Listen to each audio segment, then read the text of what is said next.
Under the tropical sun, a tale of enigma and intrigue unfolds. As the warm breeze rustles through the palm fronds, I find myself standing on the shores of a mysterious island, the Lion's Den, if you will. It's here, amidst this idyllic setting, that I've come to meet the elusive Mark Devereaux, also known as Dollar Bill, also known as the Lion of Pratt. The air is thick with anticipation, and my heart beats a steady tattoo against my ribs. For years I've chased his shadow, skirting the edges of his world, a world shrouded in rumors and steeped in mystery. Mark Devereaux, the man who, with his intellect and determination, clawed his way out of poverty and into a sphere of influence that few can fathom. A man who, despite his fearsome reputation, insists he personally hasn't engaged in any illegal activity, nor would he know of any illegal activity that anyone else was engaged in. As I approach his palatial estate, I steel myself for our first encounter. What does one expect when meeting a legend face to face? I've heard tales of his charm, his wit, his cunning, and yet nothing could have prepared me for the reality of the man himself. Mark Devereaux is a distinguished older black gentleman, with a twinkle in his eye that speaks of 1,000 untold stories. His charisma is palpable, his charm disarming. He carries himself with an air of sophistication that belies the rough edges of his past, a clear testament to his journey from rags to riches. A journey that is as much a testament to his intelligence as it is a stark reminder of his determination. His presence is commanding, his aura magnetic. As I stand on the threshold of his large, comfortable office, I'm struck by the dichotomy of the man. A man shrouded in mystery, yet disarmingly open. A man of power, yet a man of the people. A man feared, yet a man admired.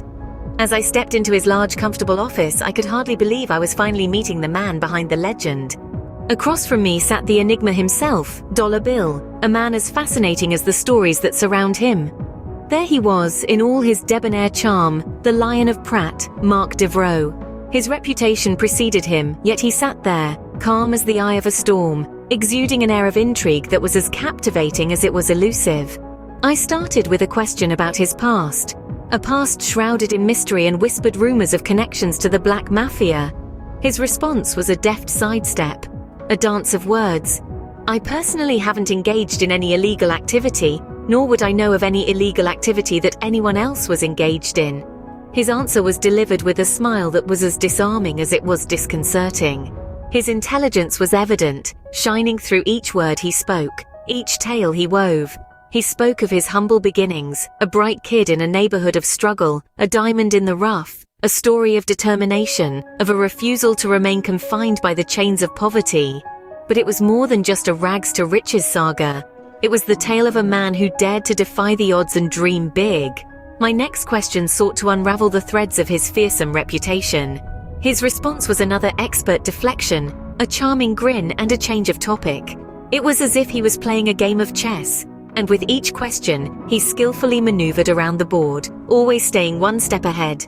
His wit was as sharp as a razor, his words carefully chosen, like an artist selecting the perfect brush for his masterpiece. He was a storyteller, a master of his craft, painting a picture that was as mesmerizing as the man himself. His answers were cryptic, guarded, yet there was something about his charisma that made you want to believe him, to trust him, to follow him into the unknown. His denial was as smooth as silk, and just as elusive. There was something about Devereaux, a certain allure that was hard to resist. As we sat in his large, comfortable office, I found myself captivated by the man known as Dollar Bill, the Lion of Pratt. He was an older, distinguished gentleman, his charisma as palpable as the tropical heat outside. Despite the daunting reputation that preceded him, there was a charm that was undeniably appealing. Devereaux was more than just a pretty face. His intelligence shone through in every word he spoke, in every carefully crafted sentence that was both an answer and a deflection. His wit was sharp, his humor dry, and his stories were as intricate as they were intriguing. He spun a tale of a bright kid from a poor background, a child who looked at the world around him and decided he wanted more. This wasn't just a story, it was his life, a testament to his determination to rise above the circumstances of his birth. I personally haven't engaged in any illegal activity, nor would I know of any illegal activity that anyone else was engaged in, he would say, his words a well-rehearsed dance around my probing questions. His story resonated with me. After all, who doesn't admire a self-made man? Who doesn't respect someone who looks at the hand they've been dealt and decides to change the game? His charm was not just in his good looks or his smooth words, but in his story of determination and resilience. Yet, as drawn in as I was by his charm, I couldn't shake off the feeling that there was more to Mark Devereux than what met the eye. His evasive answers, his cryptic allegories, they all hinted at a depth that was yet to be discovered. As our conversation continued, I found myself more intrigued, more determined to uncover the truth. His allure was undeniable, his story compelling, but the question remained: was there more to Mark Devereux than met the eye? His female bodyguards were a sight to behold, beautiful, attentive, and as enigmatic as their employer. These were not the typical brutes one would imagine when picturing bodyguards. They were captivating, their beauty rivaling that of any supermodel. But make no mistake, beneath the veneer of elegance and grace, they were as lethal as they were lovely. Their eyes, ever vigilant, missed nothing. They were the silent sentinels, the guardians of the lion's den, their loyalty to Devereux unwavering, their commitment unflinching. The dynamic between Devereux and these female protectors was as unusual as it was intriguing. They were his shields, his confidants, and, surprisingly, his caretakers. It was an intimate dance of trust and dependence, one that transcended the traditional employer-employee relationship. Just as a king would have his knights, Devereux had his bodyguards, but these were no mere knights. They were his queens, commanding respect with their strength and captivating with their beauty. They attended to his every need, from the mundane to the intimate. They were his armor, not just against physical threats, but against the world itself. Their roles encapsulated more than just security. They were his companions, his advisors, even his stylists. They showered him, dressed him, their hands performing tasks most would deem overly personal. Yet, in this peculiar arrangement, it was a testament to the profound level of trust that existed between them. They were privy to his vulnerabilities, his secrets, and yet, their loyalty was beyond question. Through it all, Devereux remained the ever-charming enigma, his responses as elusive as the man himself. He was a riddle wrapped in a mystery inside an enigma, guarded by these formidable women. And so, this unusual dynamic added another layer to the complex tapestry that was Mark Devereux.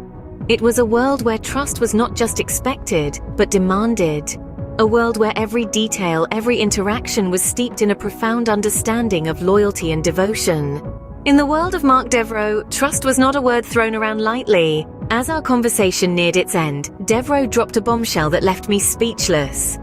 Without missing a beat, Devereux leaned back into his chair, the light from the tropical sun outlining his distinguished profile. With a casual air of confidence, he extended an invitation that was as unexpected as it was intriguing. He asked me to accompany him on his travels, to delve deeper into his world and continue my documentary. I was taken aback. This was more than just an invitation. It was an opportunity, a chance to peel back the layers of this enigmatic figure. But it also carried with it a certain risk. Was I ready to venture into the unknown, into the heart of the lion's den? Devereux seemed to sense my apprehension. He leaned forward, the playful twinkle in his eyes replaced by a serious gaze, and then he told me a story, an allegory about trust. It was about a young elephant that was afraid to cross a rickety bridge until it saw its elder do it with grace and ease. The elder elephant didn't just cross the bridge, it danced over it, showing the young one that fear was just an illusion. The story struck a chord in me. It was a metaphor for the journey he was inviting me on, a journey that would require trust and courage, but it was also a testament to Devereux's own life, a life marked by fearlessness and determination. I mulled over his words, the weight of his invitation heavy in the air. Was I the young elephant trembling at the edge of the bridge, or could I find the courage to dance over it? Devereux's invitation was more than just a chance to continue my documentary. It was an opportunity to step out of my comfort zone, to confront my fears, and to uncover the truth behind the man known as the Lion of Pratt. As I left his office that day, I couldn't help but wonder, what new mysteries would this journey uncover?